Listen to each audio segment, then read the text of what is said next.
ఒకడు వేలెత్తి చూపిస్తున్నాడంటే ఊరికిని ఎవడు చూపించట్లేదు.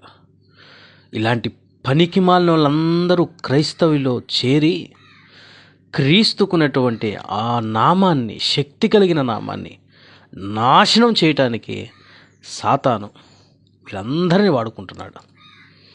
ఒక చిన్న పిల్ల అభిషేకం అంటే ఏమిటి, వాక్యం అంటే ఏమిటి, బైబిల్ అంటే ఏమిటి తెలుసా అండి తనకి?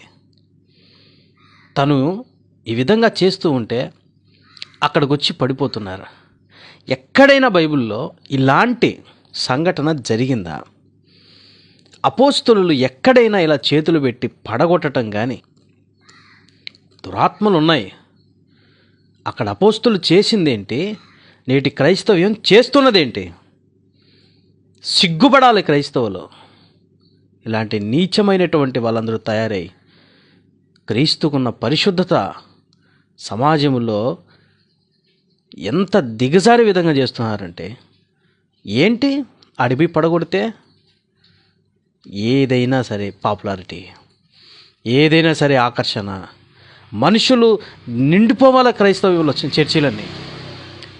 ఇది చూసి పొలోమంటూ రావాలా. ఎందుకండి ఇన్ని డ్రామాలు? క్రీస్తు నామాన్ని అవమానపరుస్తున్నారు.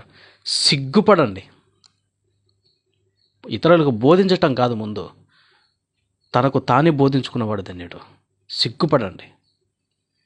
దీన్ని సపోర్ట్ చేసే వాళ్ళు కూడా ఉంటారు. వాడు ఇంకా పనికి మాలినాడు.